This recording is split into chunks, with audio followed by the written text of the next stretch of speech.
During an argument, my fiancée sneered, "You think you're my only option?" I said, "Nope." Then I did something she never saw coming. She stopped laughing when she found out. Alright, Reddit. This whole mess started about 6 months ago, but I'm just now getting around to posting it. Was engaged to a chick who thought she could treat me like a dog because she's pretty. You think you're my only option? I can wrap whoever I want around my little finger. So, I made sure she had those options, nuked everything, and watched her lose her mind. Later, she tried to baby trap me with someone else's baby. Here's what went down. I'm a 28-year-old male crane operator. Union job, solid benefits, zero debt, and I can position a 300-ton load with the precision of a surgeon. We're talking about moving steel beams 60 stories up while dealing with crosswinds that would make a pilot nervous. Not glamorous, but it pays the bills and keeps me in truck payments. Base pay is $78,000, but with overtime, I was pulling close to $95,000 last year. I like my life simple, organized, and drama-free. Well, Allison was the opposite of all that. She was 26, looked like every Instagram influencer's little sister, and worked part-time at some boutique called Sage and Crystals that sold overpriced candles to suburban moms having midlife crises. Her monthly income was about as consistent as Chicago weather, sometimes $800, sometimes $200, mostly just disappointment and excuses about slow retail seasons. The rest of her time was spent on content creation, which is millennial speak for standing in good lighting and talking about absolutely nothing while holding products she didn't pay for. Her follower count was stuck at 847 for 2 years straight. But she kept treating it like she was one viral TikTok away from retiring my crane. She'd spend hours setting up ring lights and filming herself applying lip gloss while talking about authentic living and finding your purpose. We'd been together 3 years, engaged for 8 months. I know, big mistake, but it is what it is. The engagement ring cost me 3 months' salary, a 2.3 carat princess cut from K Jewelers that she picked out herself, naturally. Had to be at least 2 carats because anything smaller would be embarrassing in photos. The wedding was scheduled for September 15th at some country club venue that charged $180 per plate, deposits paid, the whole 9 yards. The first year was actually good. She was sweet, funny, had this way of making even grocery shopping feel like an adventure. She'd do this fake innocent voice when she wanted something, batting her eyelashes like she was auditioning for a 1950s sitcom. I'll admit, back then it worked. She'd cook occasionally, actually seemed interested in my work stories, and we'd binge watch entire seasons of shows together. But once that ring hit her finger, something shifted. Suddenly, she was a bride-to-be, which apparently meant her only job was planning our wedding while I funded literally everything else. She joined every Facebook wedding group, subscribed to 4 different bridal magazines, and started treating Pinterest like it was her full-time career. Her contribution to our relationship became posting Instagram stories about having a real man who treats her right and calling herself future Mrs. Brown in her bio. Meanwhile, I was covering rent, $1,850 for a 2-bedroom, utilities, $200 to $300, groceries, $400 to $500, car insurance, $280 for both of us, phone bills, $150 for the family plan, wedding expenses, and basically everything else that kept her princess lifestyle afloat.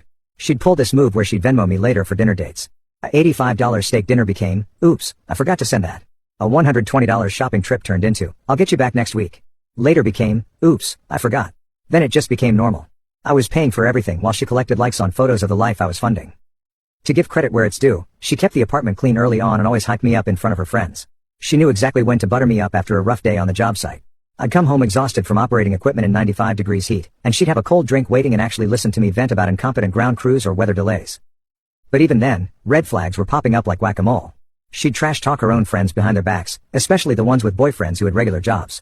Sam's guy looks like he stocks shelves at Home Depot, she'd say while scrolling through Facebook. Meanwhile, I'm literally operating heavy machinery 40 stories up, coordinating with engineers, and making split-second decisions that could kill someone. But apparently, that's different because I wear a hard hat instead of a suit. Her family situation was peak suburban dysfunction. Her mom, Isabel, treated Allison like she was some kind of displaced royalty. Constantly gushing about the wedding, asking when we were going to start having kids, dropping hints about upgrading to a bigger house. She'd corner me at family dinners and go on these 20-minute monologues about how Allison deserves the best and how a real man provides for his family. Her dad seemed cool enough, a quiet HVAC guy named Jim, who probably just wanted to make it to retirement without a stroke. He'd nod along to whatever Isabel was saying while mentally calculating how many years he had left before escape velocity. At least he appreciated that I had a solid trade. We'd talk shop about construction and building codes, and he'd give me these looks like he understood what I was dealing with. Her brother Andrew was the only one with common sense, though. He's a mechanic, good dude who runs his own shop, and he'd been dropping subtle warnings about Allison since we started dating. Watch your wallet around her, he'd say with a laugh that wasn't really a laugh, especially after you put a ring on it. I should have listened, but you know how it is when you're in the middle of it. I wasn't completely miserable, though. I had a plan brewing. My buddy Cole had been trying to get me to move in with him for months. Let's say that plan got accelerated real quick. Thursday rolled around like any other day. I came home from work covered in concrete dust and crane grease, looking forward to a shower and maybe some Netflix. We'd been dealing with a particularly difficult steel placement all week, a 40-story office building downtown where the architect apparently thought gravity was optional. I was exhausted. My back was killing me and I just wanted to decompress. Instead, I walked into Hurricane Allison at full strength. She was pacing around the living room like a caged animal, phone in hand. Wedding magazines were scattered across the coffee table. She had her laptop open with 17 different tabs showing destination wedding venues. We're going to Cabo, she announced, not even looking up from her phone. What? My cousin's wedding. It's in Cabo. 5 days.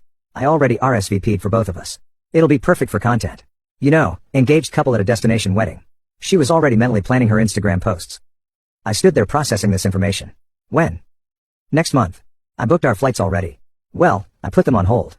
You need to pay for them by tomorrow. She said this like she was informing me about the weather forecast. The casual way she said it, like she was asking me to grab milk from the store, made my left eye twitch.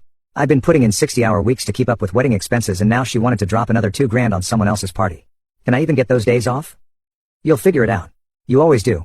She was already scrolling through resort photos, probably calculating how many outfit changes she'd need. Allison, that's like $2,000 just thrown away for a weekend. We're already spending $42,000 on our own wedding. I gestured at the pile of vendor contracts on the kitchen counter, each one with my signature, my credit card number, my financial future. She finally looked up from her phone, rolling her eyes. Alan, it's one weekend. Don't be such a baby about it. We're engaged. This is what couples do.